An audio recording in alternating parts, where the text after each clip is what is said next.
Praveen sir நமஸ்காரம், நல்லா இருக்கீங்களா? சீதாலட்சுமி மாமி நமஸ்காரம், நல்லா இருக்கீங்களா? ஓ, நல்லா இருக்கேன். நீங்க நல்லா இருக்கீங்களா? ரொம்ப நல்லா இருக்கேன். கல்பனா மேம் நமஸ்காரம். கலை வெல்கம், நல்லா இருக்கியாப்பா? நல்லா இருக்கேன். சூப்பர். இன்னைக்கு அட்டண்டன்ஸ் லுக் வெரி ஹெல்தி.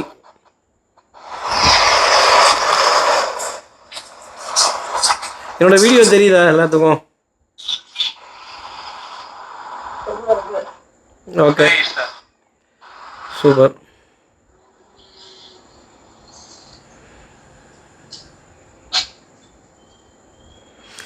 கொஞ்சம் வெயிட் பண்ணுவோம், இன்னும் ஜாயின் பண்ணட்டும் நிறைய பேர். யார் யார் ஜாயின் பண்ணுறாங்கன்னு பார்ப்போம். அட்டண்டன்ஸ் கொஞ்சம் இந்த மாதிரி இருந்தால் கொஞ்சம் ஹெல்த்தியாக இருந்தால் நல்லாயிருக்கும். எல்லாம் ஸ்கூல் எக்ஸாம் லீவு இந்த மாதிரி போயிட்டாங்க போல இருக்குது. அதாவது ஜோதிடம் கற்றுக்கிறதுங்கிறது ஒரு இன்ட்ரெஸ்ட்டு தான், ஒரு ஆர்வம் தான். ஜோதிடம் கற்று முடித்த உடனே நானும் பெரிய ஜோசியர் ஆகிட்டேன் அந்த மாதிரி இல்லை. இது அதான் சொல்ல இல்லை, ஜோதிடம் பர்ஃபெக்டான சப்ஜெக்டாக இருக்கான்னா கிடையாது. நீங்கள் படித்தா உங்கள் பஸ்ஸு, நான் படித்தா ஏன் பஸ்ஸு. சார் என்ன சார் சொல்ல வரீங்க அப்படின்னா, நிறைய இடங்களில் 3-3-9 குரு பயிற்சிக்கு பிளான் பண்ணிகிட்டு இருக்கோம். ஒரு ஈவெண்ட்டாக பண்ணலாமா அப்படிங்கிற மாதிரி ஒரு திங்கிங் இருக்குது. இன்னும் டிசைட் ஆகலை. இப்போ தான் என்னோடய ஆப் இன்றைய சூரியோதயம்ங்கிறது ரெடியாக இருக்குது. அது கொஞ்சம் சக்ஸஸ்ஃபுல்லாக வரணும் அப்படிங்கிறதுக்காக வெயிட் பண்ணிகிட்டு இருக்கேன். அதோட ஃபைனல் ஸ்டேஜஸ் அப்படிங்கிறது இப்போ ப்ராக்ரெஷனில் இருக்குது. அது கொஞ்சம் கன்ஃபார்ம் ஆயிடுச்சு அப்படின்னா, பேமெண்ட் கேட்வேலாம் லிங்க் ஆயிடுச்சு அப்படின்னா இது ஒரு ஒண்டர்ஃபுல் ஆப்பாக இருக்கும். அடுத்து இந்த மந்திரம் இதெல்லாம் ஒரே இடத்துல நீங்கள் கேட்கலாம். இன்னும் என்னுடைய சுவாரஸ்யமான வெப் சீரிஸ் எல்லாமே இதுலேயே வரும். அதே மாதிரி நிறைய ஜோதிடம் சம்மந்தப்பட்ட கருத்துக்கள்லாம் இதுலேயே வரும். அதாவது ஜோதிடம் பர்ஃபெக்டாக இருக்கான்னா இல்லை, அதுதான் பிரச்சனையே. 3-3-9, 3-3-6, 3-3-33. சார் இந்த 3-3 இதானா சைபரு, எல்லா இடத்துலையும் அந்த மாதிரி வருது.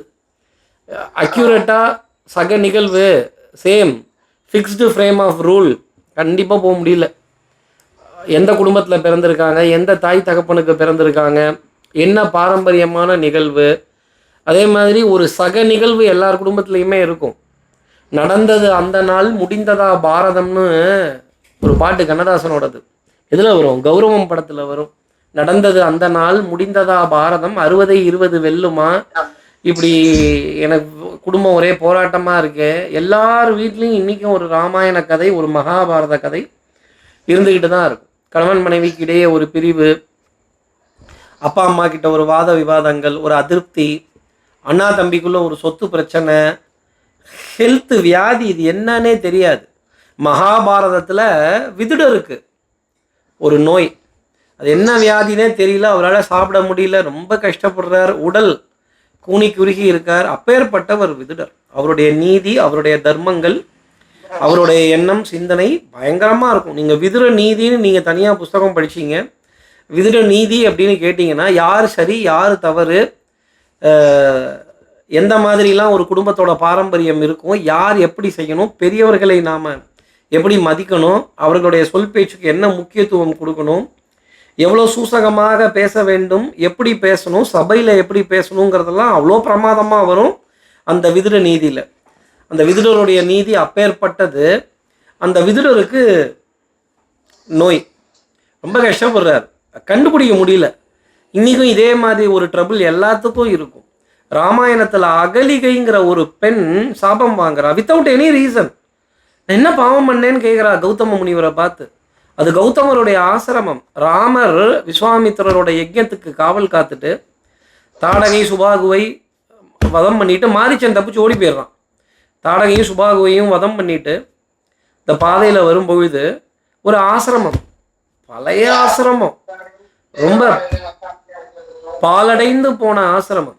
அந்த ஆசிரமத்தில் போகும்போது அவ்வளோ ரம்மியமாக இருக்குது, அவ்வளோ தெய்வீகமாக இருக்குது. அவ பிரார்த்தனை பண்ண துளசி செடி அந்த ஆசிரமத்தில் வாடலையாம். அப்போ பாருங்க, ஒரு பெண் துளசி செடியை நமஸ்காரம் பண்ணால் மாங்கல்ய பலம் அதிகமாகும். ஒரு பெண் துளசிக்கு தண்ணீர் விட்டு அந்த துளசியோட மகத்துவத்தை பேசி செய்தால் அந்த துளசி அந்த ஆசிரமத்தில் வாடாமலே இருக்கு. ராமர் பார்த்துட்டு கேட்குறாரு, இது என்ன ஆசிரமம் இப்படி பாலடைஞ்சு போயிருக்கு, இடிஞ்சு போயிருக்கு, ஆனால் இந்த இடத்துல ஏதோ ஒரு தெய்வீகம் தெரியுது, அந்த துளசி செடி எப்படி இப்படி வாடாமல் இருக்குது அப்படின்னு கேட்குறாரு விஸ்வாமித்திரர்கிட்ட. இது வந்து கௌதம மாமுனிவரோட ஆசிரமம். முன்பொரு காலத்தில் ஒரு தவறு இங்கே நடந்துருச்சு. அந்த கௌதம மாமுனிவர் பிரம்ம முகூர்த்தத்தில் நதியில் நீராட போயிட்டு பூஜை பண்ணுவாராம். நதியில் நீராட போன நேரமாக பார்த்து இந்திரன் ஒரு தவறு பண்ணிடுறான். கௌதம முனிவரோட ரூபம் எடுத்தே இந்திரன் அகலிகையை வந்து அனுபவிச்சுட்டு போயிடுறான். அகலிகையோட பதிவிரதா தன்மையும் அவளுடைய அழகையும் கேள்விப்பட்டு அகலிகைக்கு வந்திருக்கிறது தன் கணவனுடைய ரூபம் அப்படிங்கிறத பார்த்து அவளும் அவர் என்ன சொல்கிறாரோ சரி அப்படிங்கிறான்.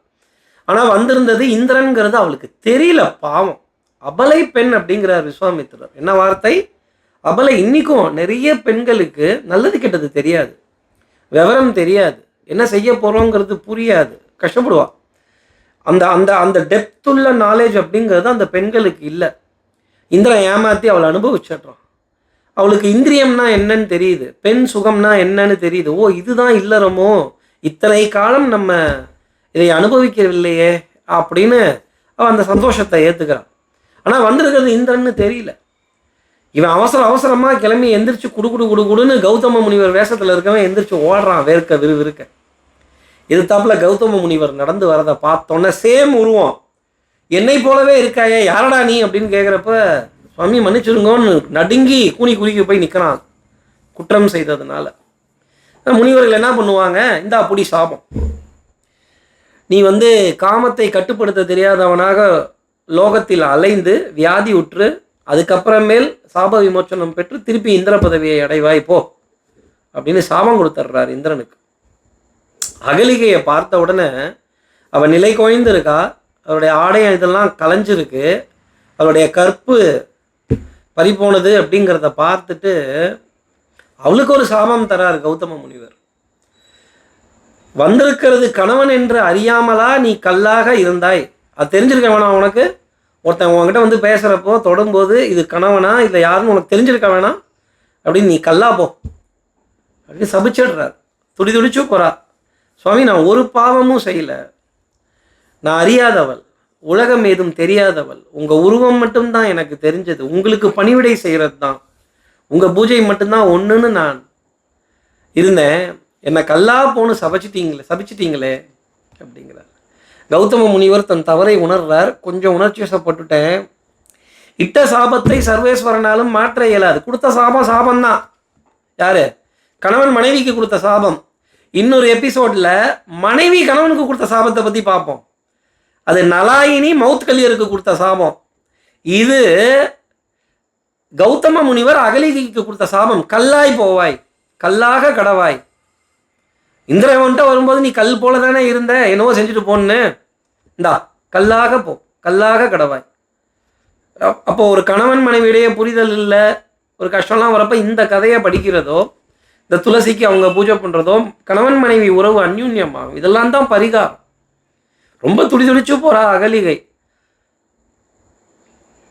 ராமர் அந்த ஆசிரமத்து வழியா போகும்பொழுது அந்த ஆசிரமத்தை பார்த்து அந்த ஆசிரமத்துக்கு உள்ள போறார்.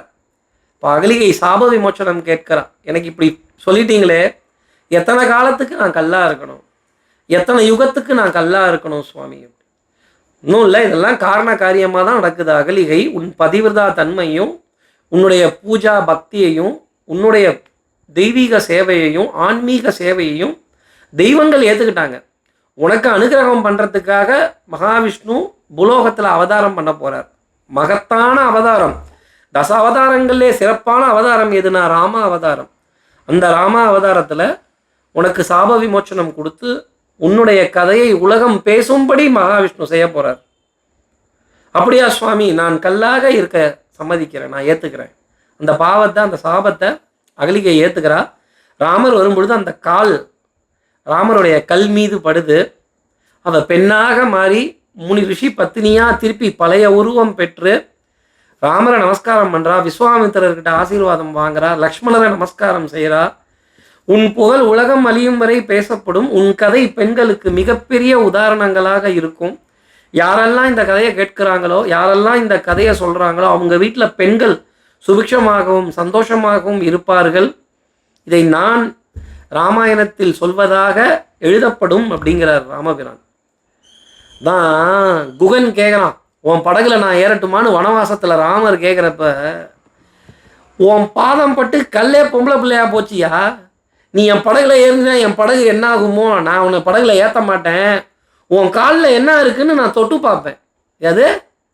உன் காலில் என்ன இருக்குன்னு நான் தொட்டு பார்ப்பேன்னு குகன் ராமபிரானுக்கு பாத பூஜை பண்ணினதாக சொல்லப்படுது. அப்போ இந்த பாத பூஜைங்கிறது எப்பேற்பட்ட பரிகாரமாக இருக்கும்.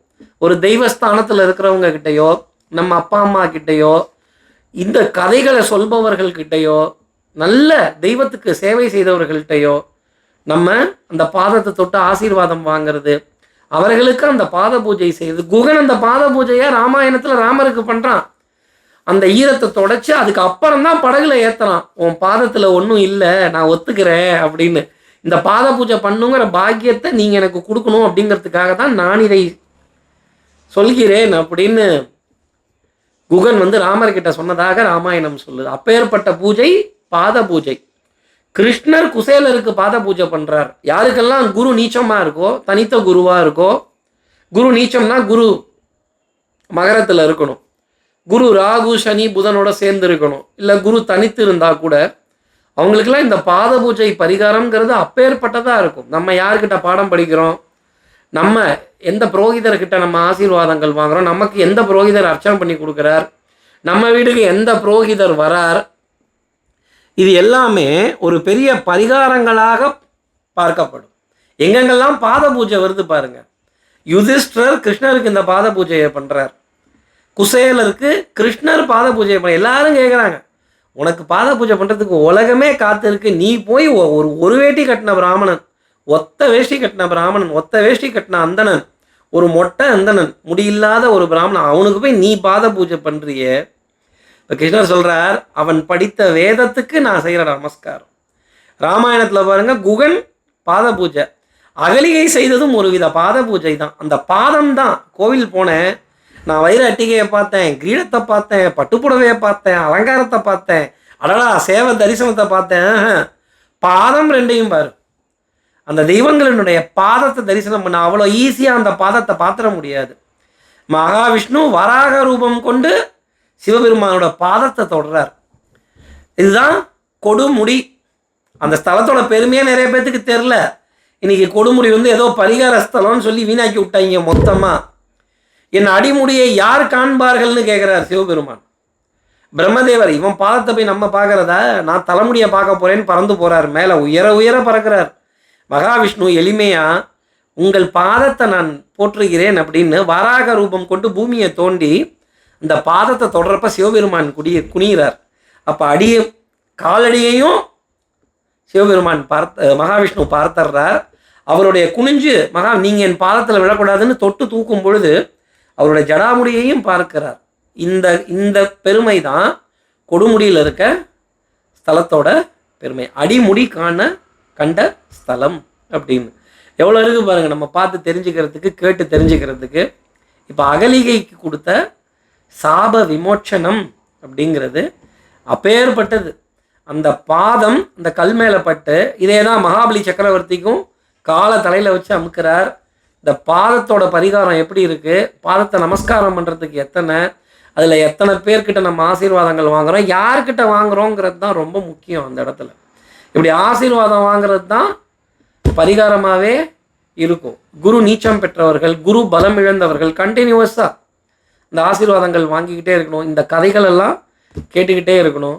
இந்த சாப விமோச்சனம் பாருங்கள், ஒரு ஒரு ஒரு பெண்ணுக்கு. அப்போ கணவன் மனைவி உறவு எங்கெல்லாம் நல்லா இல்லையா, இன்றைக்கி நேரத்தெல்லாம் இல்லை. கணவன் மனைவி உறவு ராமாயண காலத்துலேருந்து நல்லா இல்லை. கௌதம முனிவர் கொடுத்த சாபம் தவறுன்னு எல்லாருக்கும் தெரியும். ஆனால் அவளுடைய புகழ் நிலைத்து இருக்கணும். இனிமேல் அவள் என் கூட வாழ்ந்து என்ன பண்ண போகிறா, நான் ஒரு முனிவன்.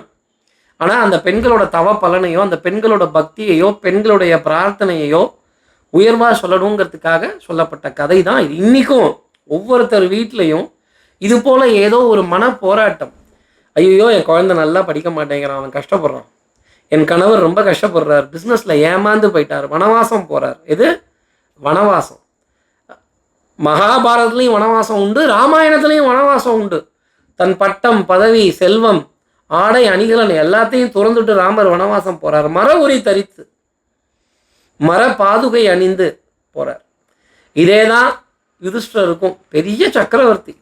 பஞ்சபாண்டவர்கள் வனவாசம் போனாதான் கஷ்டம் என்னன்னு தெரியும். அப்போ தான் ஒருவேளை சாப்பாடு கிடைப்பது எவ்வளவு சிரமம்னு தெரியும். அந்த ஒருவேளை சாப்பாட்டுக்காக யார் கஷ்டப்படுறா, அவர்களுக்காக நாம் பண்ணணுங்கிற எண்ணம் ஒரு தலைவனுக்கு வருமா. அதுக்காக சொன்ன கதைகள் தான் இந்த கதை. இன்றைக்கும் ஒவ்வொருத்தர் வீட்லையும் அந்த சக நிகழ்வுங்கிறது இருந்துக்கிட்டே இருக்கும். அந்த சக நிகழ்வுங்கிறது ஜோதிடத்துலேயும் உண்டு.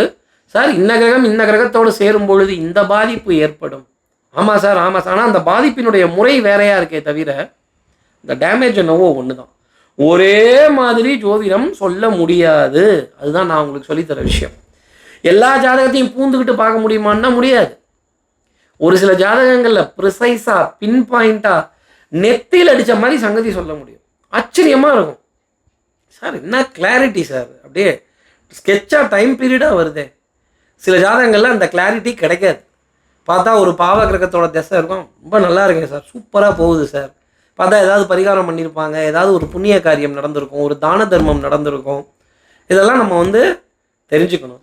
அதே மாதிரி இந்த இந்த ஜாதகம் எவ்வளோ உயரம் போகும் அப்படிங்கிறது தான் நம்ம பார்க்க வேண்டிய ஒரு விஷயம். அதுக்கு தான் கால நேரம் பார்க்கணும். நாள் என்ன, திதி என்ன, கோல் என்ன, நட்சத்திரம் எது, ராகு காலமா யமகண்டமா, இதெல்லாம் என்ன நீங்களாம் எப்படி திதி பார்க்கணுங்கிறத கற்றுக்கிட்டீங்க இல்லையா. தமிழ் மாதத்தில் 2 திதி வரும். கிருஷ்ணபட்சம், சுக்லபட்சம். கிருஷ்ணபட்சம்ங்கிறது தேய்பிறை, சுக்லபட்சம்ங்கிறது வளர்பிறை. அமாவாசையிலேருந்து பௌர்ணமி சுக்லபட்சம், பௌர்ணமிலேருந்து அமாவாசை கிருஷ்ணபட்சம். அப்போ ஒரு ஒரு ஒரு ஒரு நிகழ்வு நடக்குதுன்னா இது வளர்பிறையா தேய்பிறையா, கிருஷ்ணபட்சமா சுக்லபட்சமா, அதில் என்ன திதி. ஒரு தமிழ் மாதத்துக்கு 2 திதி வரும் எப்போவுமே. அந்த 2 திதிகளில் எந்த திதியில் இது நடந்திருக்கு, அடுத்த வருஷம் அதே இங்கிலீஷ் டேட்டில் அந்த திதி வராது, அது மாறி வரும். இதை தான் நம்ம திதி கொடுக்கறது, தர்ப்பணம் கொடுக்கறது, நம்ம மூதாதையர்களுக்கான பிண்டம் போடுறது ஒரு நம்பிக்கை தான். இது எதுக்குன்னா இது நம்பிக்கை மட்டும் அல்ல. நான் ஃபஸ்ட்டு வேலைக்கு போய் ஜாயின் பண்ணுறப்ப எவ்வளோடா சம்பளம்னு வச்சு அம்மா இல்லைம்மா இப்போ 40,000 சொல்லிடு. ஆரம்பிக்கிறப்ப 40,000மா அப்படின்னா, ஆமாம்மா இது மாதிரி MBA முடிச்சுட்டு இந்த கம்பெனிலேருந்து கொடுத்துருக்காங்க. அப்புறம் கிராஜுவலாக இன்க்ரீஸ், டக்குன்னு அடுத்த வேலைக்கு போனேன், 1 lakh சேலரி. எங்கள் அப்பா 1 லட்சமா? நான் சொன்னேன், ஏன் அவனுக்கு இவ்வளோ போகாம? ஏன்னா அவங்க ஆரம்பிக்கிறப்பெல்லாம் 180 ரூபா, 200 ரூபா, 300 ரூபா.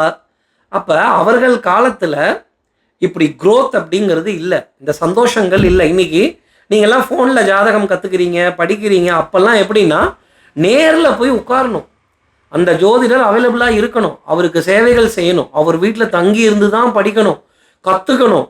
1 வருஷம் ஆகும், 2 வருஷம் ஆகும். இன்றைக்கி தான் கூகுள் மீட்டில் போட்டுட்டு எல்லாம் பிரிச்சுட்டாங்க. இந்த ஜோசியம் இன்றைக்கி கொஞ்சம் மல்டி லெவல் மார்க்கெட்டிங் மாதிரி ஆயிடுச்சு. நானும் ஜோசியர், நீங்களும் ஜோசியர், நீங்களும் ஜோசியம் சொல்லிக் கொடுங்க. ஒரு ஜோதிடம் படித்தா ஜோதிடம் சொல்லித்தரதை விட சிரமப்படுற குடும்பங்களுக்கு இந்த சிரமத்தினுடைய காரணம் என்ன அப்படிங்கிறத நம்ம சொல்லி புரிய வைக்கணும். கிரக சேர்க்கையா, நட்சத்திரமா, நேரங்காலமா, எத்தனை இருக்கு பாருங்க, 3 பாயிண்ட் இருக்கு. இதில் பாவ புண்ணியம் உங்களை காப்பாற்றும். நீங்கள் செய்கிற தான தர்மம், தர்ம தேவதை உங்கள் பக்கத்தில் நிற்பா. யாரும் ஏமாற்றிட்டாங்க வச்சுட்டாங்க, நான் விளக்கண்ணையை கண்ணில் விட்டுட்டு பார்க்குறேன், அதெல்லாம் ஒன்றும் வேலைக்கு ஆகாது ஜோசியத்தில். இந்த உலகத்தில் மேலே ஒருத்தர் எல்லாத்தையும் பார்த்துட்டு இருக்கிறார். நீங்கள் வேணால் ஏதாவது விபரீதமாக முடிவு எடுக்கணும்னு ட்ரை பண்ணுங்கள், அது நடக்கவே நடக்காது. ஏன்னா யாரோ ஒருத்தர் ஃபாலோ பண்ணுறாங்க. அதே மாதிரி ஒரு கலர்ஃபுல்லாக ஏதாவது ஒன்று பண்ணணும்னு ட்ரை பண்ணி பாருங்கள், நல்லதெல்லாம் நடக்காது. அலிபாபாவும் 40 திருடர்களும்னு ஒரு படம் நான் ரொம்ப ரசித்து பார்த்தேன். ஏன்னா அதில் திடீர்னு செல்வம்லாம் வருது இல்லையா, திடீர் அதிர்ஷ்டம்லாம் வரும். அடடா இப்படிலாம் வாழ்க்கை எல்லாத்துக்கும் இருக்கணும் அப்படின்னு. அதில் பானுமதி சொல்வா, உங்களுக்கு என்ன இனிமேல் அலிபாபா பணம் வந்துடுச்சு, நீங்கள் ரொம்ப பெரிய ஆள் ஆயிட்டீங்க, உங்களுக்காக சலாம் போடுபவர்களும் பொன் பொருள் கொட்டுபவர்களும் அழகான பெண்களும் அழகிகளும் உலக தேசத்து அழகிகளும் உங்களை தேடி வருவார்கள் அப்படின்னு தன் கூட பிறந்த தங்கக்கிட்ட போய் எம்ஜிஆர் சொல்லுவார் அந்த படத்தில். பாத்தியா நம்ம கஷ்டம்லாம் நீங்கிடுச்சு, அவ்வளோ செல்வம் நமக்கு கிடச்சிருக்கு. அது தங்க கேட்பா, எப்படி இந்த பணம் உனக்கு வந்தது? ஆண்டவன் கருணையும் பாரு எம்ஜிஆர். அது தங்க ரிப்ளை பண்ணுவா, ஆண்டவன் கருணை இத்தனை தாராளமாய் இருக்காது, யாருக்கும் அப்படி இந்த தெய்வம் அள்ளி கொடுக்காது. உன் உடம்புல வலிமை இருக்கு, உன் கைகளில் வாள் இருக்கு, நீ ஏதோ தப்பான பாதையில் இந்த பணத்தை சம்பாதிச்சிருக்கேன்பா. ஏன் பணம் சம்பாதிக்கிறதுக்கு இந்த தவறான பாதையில் தான் சம்பாதிக்க முடியுமா? நல்ல பாதையில் உழைச்சி முன்னுக்கு வர முடியுமா? ஒரு தொழிலில் லாபம் வராதா, ஒரு பிஸ்னஸில் சக்ஸஸ் வராதா? இன்றைக்கி எல்லாம் நிறைய பேர் கேட்குற கேள்வி என்னென்னா, நான் என்ன பிஸ்னஸ் பண்ணட்டும்?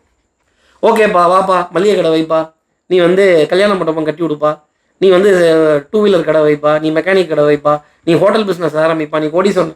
இது ஜோசியமே கிடையாது. இதுக்கு பேர் கவுன்சிலிங். அது சக்ஸஸ் ஆகும், சக்ஸஸ் ஆகாது. சில இடங்களில் அறுதிட்டு அது வருது. அது ஒரு இன்ட்யூஷனாக வருது சில இடங்களில். அந்த இன்ட்யூஷன் யார் தரா, எப்படி வருது அது தெரியாது. ஆனால் அந்த மாதிரி சொல்கிறது ஜோதிடம் கிடையாது. அந்த மாதிரி சொல்லவே முடியாது. என்ன காரணம்னா, அந்த தொழில் வந்து இந்த 50 வருஷத்துக்கு இருக்கும், 100 வருஷத்துக்கு இருக்கும். ஒரு காலத்தில் எஸ்டிடி பூத் வச்சவங்க நல்லா சம்பாதிச்சாங்களா? ஆமாவா இல்லையா? எஸ்டிடி பூத் வச்சவங்கப்பா. ஆமான்னு சொல்லுங்க யாராவது. மியூட் பண்ணதை எடுத்து விட்டு பேசுங்க. ஓகே. ஆமா, ஒரு காலத்துல கேபிள் டிவி போட்டவங்க பயங்கரமா சம்பாதிச்சாங்களா? ஒரு காலத்துல சூப்பர் மார்க்கெட் வச்சவங்க பயங்கரமா பணம் சம்பாதிச்சாங்க. திடீர்னு செல்போன் கடை வச்சவங்க பயங்கரமா சம்பாதிச்சாங்க. ஆனா இப்ப அந்த தொழில் இருக்குமான்னா அது இருக்காது. என்ன காரணம்னா, இது அவுடேட் ஆகிட்டே இருக்கும், இது அப்டேட் ஆகிக்கிட்டே இருக்கும். நிறைய மாற்றங்கள் வரும். இனிமேல் ஐடி இண்டஸ்ட்ரி க்ரோ ஆகுமா? ரொம்ப கஷ்டம். அடுத்து வேற ஒரு வேவ் வரும். ஒரு காலத்தில் பேங்க்கு வேலைன்னா ஆஹான்னாங்க. Sir பேங்க்லையா sir? ஆமாங்க.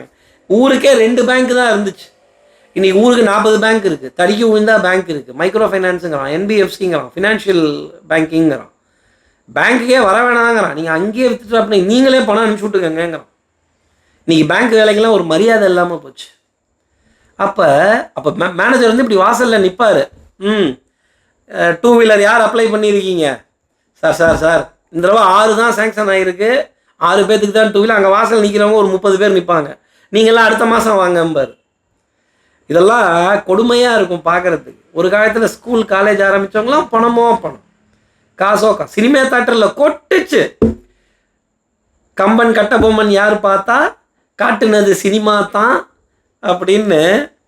இந்த சினிமா தேட்டர் கட்டணுங்கிற ஐடியா எனக்கு கொடுக்கலையேன்னு வி.கே. ராமசாமி அந்த பாண்டியராஜன் படத்தில் சொல்லுவார். இதில் ஆண் பாவம் படத்தில், இந்த பாருங்க கோவில் கட்டினேன் நீங்கள் யாரும் வரல, இந்த பாருங்க பள்ளிக்கூடம் கட்டினேன் யாரும் நீங்கள் படிக்க வரல, இது கல்யாண மண்டபம் கட்டினேன் யாரும் கண்டுக்கல, ஆனால் இந்த சினிமா தேட்டர் கட்டினேன் எல்லாம் குடுன்னு ஒடியாந்துட்டீங்களே.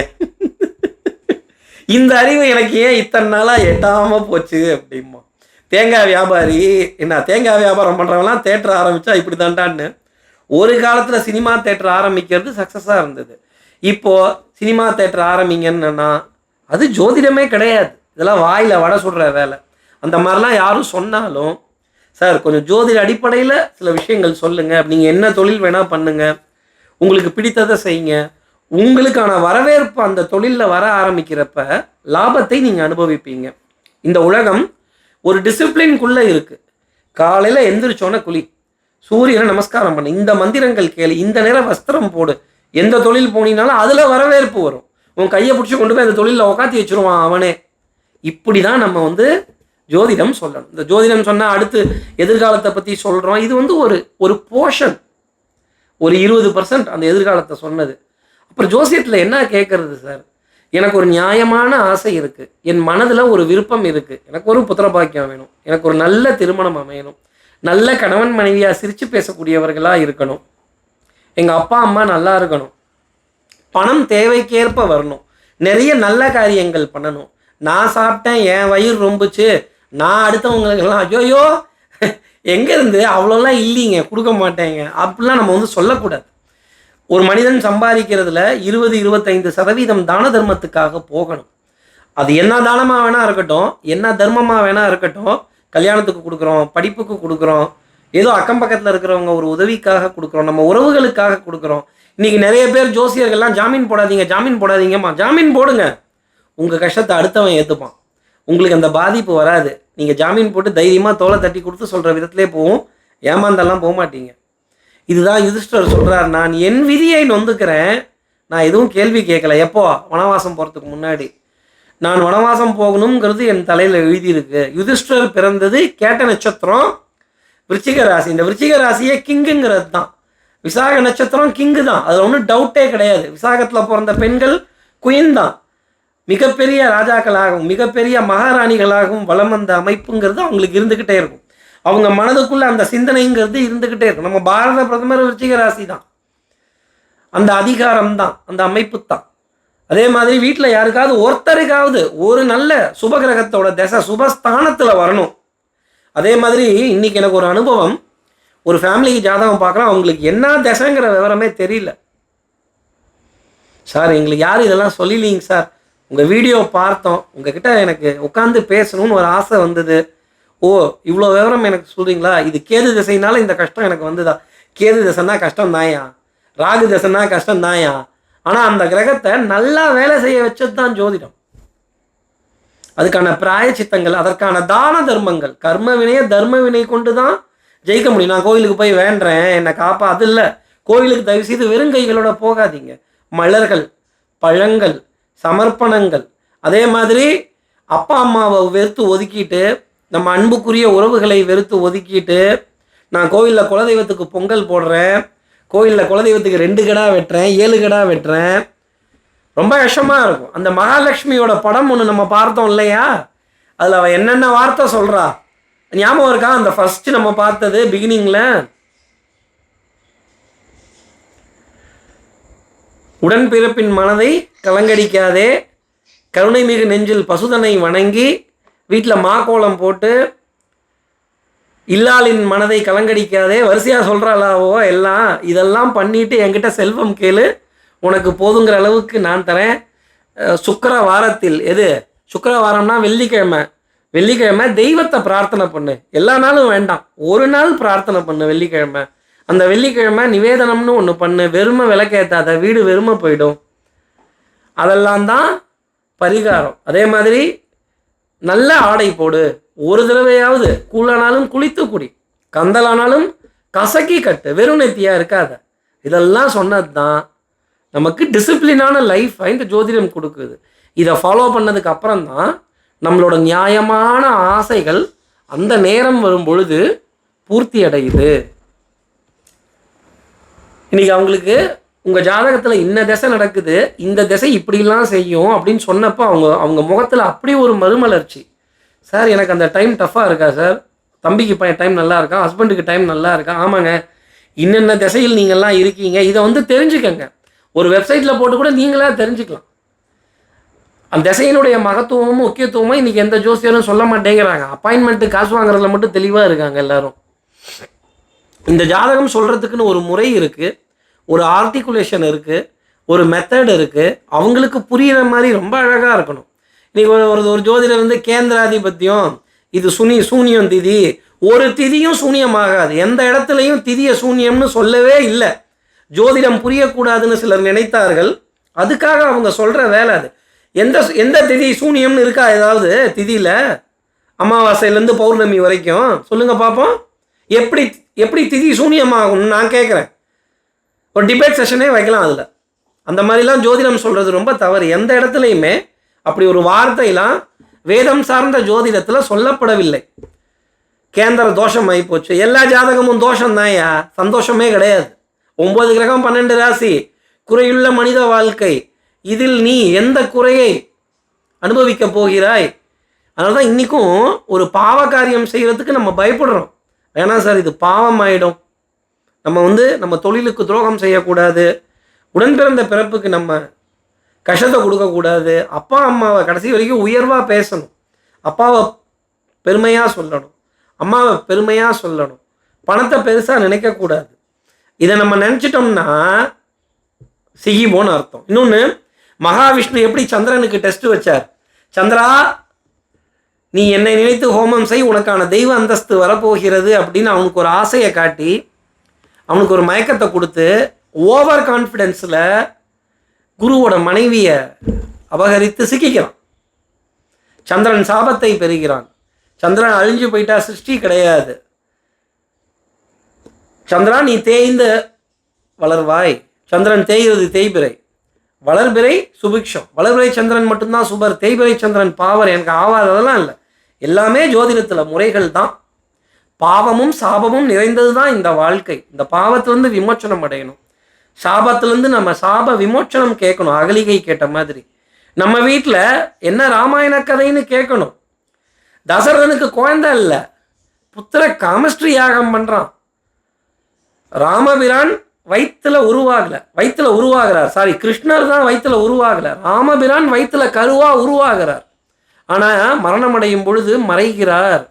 அவருடைய ஸ்தூல உடல் அழிஞ்சு போகலை. கிருஷ்ணர் அப்படி இல்லை, பிறக்கும் போது உதிக்கிறார், மறையும் பொழுது இறந்து போகிறார். ஸ்தூல சரீரம் அழிந்து போகுது. ஆண்டாளுக்கு இந்த வார்த்தையை தான் அவர் சொல்கிறார், என் ஸ்தூல சரீரம் அழிஞ்சு போச்சு, நான் உன்னைய கிருஷ்ணராக கல்யாணம் பண்ணிக்க முடியாது, மகாவிஷ்ணுவாக உன்னை கூட்டிகிட்டு போகிறேன். அப்படி தானே ஆண்டாளோட கதை. அவள் ஆசைப்பட்டது கிருஷ்ணரை பார்த்து கல்யாணம் பண்ணிக்கணும்னு. அப்படி தானே ஆண்டாள் பிறந்தது பூர நட்சத்திரம். இந்த பூர நட்சத்திரத்துக்கு மேரேஜ் லைஃப்பில் ஒரு சேட்னஸ் வந்துக்கிட்டே இருக்கும். சார் என்ன சார், கன்ஃபார்ம்டாக வரும், எடுத்து பாருங்க பூரத்தை கூப்பிட்டு கேளுங்க. 100க்கு 90 பேர்த்துக்கு இது கரெக்டாக இருக்கும், 95 பேர்த்துக்கு இது கரெக்டாக இருக்கும். அதுக்காக தான் சுமங்கலி பூஜைன்னு ஒன்று கொண்டு வரோம். சுமங்கலிகளுக்கு தானம் கொடு. கர்ம வினையை தர்ம வினை கொண்டு ஜெயிக்கணும். தர்ம வினை தான், தான தர்மங்கள் தான். என்ன பொருள் தானம் கொடுக்கணும், என்னைக்கு கொடுக்கணும், எத்தனை கொடுக்கணும் அப்படிங்கிற அளவுகோல். ஒரு மருந்து சாப்பிட்டா மட்டும் வியாதி சரியாகும். அந்த மருந்தோட டோசேஜ் தெரிஞ்சுக்கணும். அதே மாதிரி இந்த உலகத்தில் ஒரு ஃபார்முலா கொடுக்குறாங்க, இதை இந்த நேரத்தில் செய்தால் நீ வெற்றி பெறுவாய் அப்படின்னு. அதை சொன்னது ஜோசியம். ஜெயிச்சுக்கோ, யாரும் வாழ்க்கையில் தோற்று போக. இந்த ஜோதிடம் பார்ப்பவர்களுக்கும் பார்க்காதவர்கள்லாம் குற்றவாளியா சார்னா அப்படி இல்லை. ஜோதிடம் பார்க்கறதுக்கும் பார்க்காதவர்களுக்கும் என்ன வித்தியாசம்னா, இந்த திடீர் சடன் அட்டாக்குங்கிறது ஜோதிடம் பார்ப்பவர்களுக்கு இருக்காது. ஓ அப்படியா, அந்த புரிதல் இருக்குது சார், இப்போ டைம் இந்த மாதிரி இருக்குது, இதை நான் எதிர்பார்த்துக்கிட்டு தான் இருந்தேன், ஓ கொஞ்சம் ஓகே, இதை நான் ஏற்றுக்கணும், இந்த மனோபக்குவத்தை ஜோதிடம் கொடுத்துரும். இந்த ஜோதிடம் பார்க்காதவர்களுக்கு சட்டனாக அடி வாங்குவாங்க. அது எதனாலன்னா தெரியல, இது அனுபவத்தில் சொல்கிறது தான். நான் ஒன்றும் கோவத்துலலாம் சொல்லலை, அவங்கெல்லாம் ஜோசியம் பார்க்கல அப்படிங்கிற கோவத்துலலாம் சொல்லலை. பார்க்காதவர்களுக்கு அந்த தடுமாற்றம் இருக்குது, அந்த ஏமாற்றம் இருக்குது. சார் திடீர்னு அவங்க இறந்துட்டாங்க சார், நான் மட்டும் தனியாக இருக்கேன் சார், சார் பணம் மொத்தமாக போயிடுச்சு சார், ஒரு ஓடிபி ஒன்று தான் சார் அமுக்குனேன், மொத்த பணத்தையும் தூக்கிட்டாங்க சார் அக்கௌண்ட்லேருந்து, சார் வீடு போச்சு சார், வாசல் போச்சு சார். எனக்கு ரொம்ப கேட்குறப்போ ஐயோ இது டிசாஸ்டருக்கான டைமுங்க. திடீர்னு சடன் ஆப்ரேஷன். இதுக்கான ரீசன் ஜோதிடத்தில் இருக்குது. இந்த ஜோதிடத்தை பின்பற்றுபவர்கள், குருவை பின்பற்றுபவர்கள், குரு கிட்ட வெற்றியை ஒப்படைத்தவர்கள் எல்லாம் ரொம்ப நல்லா இருக்காங்க. அதான் இந்த குரு பகவானோட வரலாறுலாம் பார்த்தோம், சந்திரனோட கதையை பார்த்தோம். செவ்வாய் பூமாதேவியோட மகன், நிறைய பேருக்கு தெரில. செவ்வாய் அங்காரகன், அவன் இவன், பூமிக்காரகன், நிலக்கை, எதை வச்சு மகாவிஷ்ணு வாராக ரூபம் எடுத்தப்போ பூமாதேவியை தொட்டு தூக்கும்போது கல்யாணம் பண்ணி அவர்களுக்கு பிறந்த குழந்தை தான் செவ்வாய். இந்த செவ்வாய் தசை இந்த குடும்பத்தில் யாருக்கு வந்தாலும் சரி, அந்த குடும்பமே வீடு, மண்மனை, நிலம், பூமி, இந்த யோகத்தை அனுபவிப்பார்கள். ஆச்சரியமாக இருக்கும். அந்த வகையில் இப்போ சனியோட வரலாறை நம்ம பார்க்க போகிறோம். சனி பகவான் எப்படி பிறந்தார், எப்படி வளர்ந்தார், என்ன பண்ணார், என்ன நிறம் சனிக்கானது, இதெல்லாம் எப்படி, சனிக்கான வழிமுறைகள் என்ன, அவர் என்னெல்லாம் அனுபவிச்சார், ஏன் நம்மக்கிட்ட அதெல்லாம் கொடுத்து வேடிக்கை பார்க்குறாரு. சனி பகவானுடைய கால் ராவணனால் துண்டிக்கப்படுது. சனிதான் மரணத்தை நிர்ணயிக்கணும். சனி பகவான் 11 நிற்கிறப்ப மரணத்தை வெற்றி பெறும் ஜாதகம் அது. இந்திரஜித்துக்கு சனி 11 நிற்குது. சிவபெருமான் நாரதர்கிட்ட சொன்னார், சனியோட காலை மட்டும் எடுத்து 12 வைக்க சொல்லு.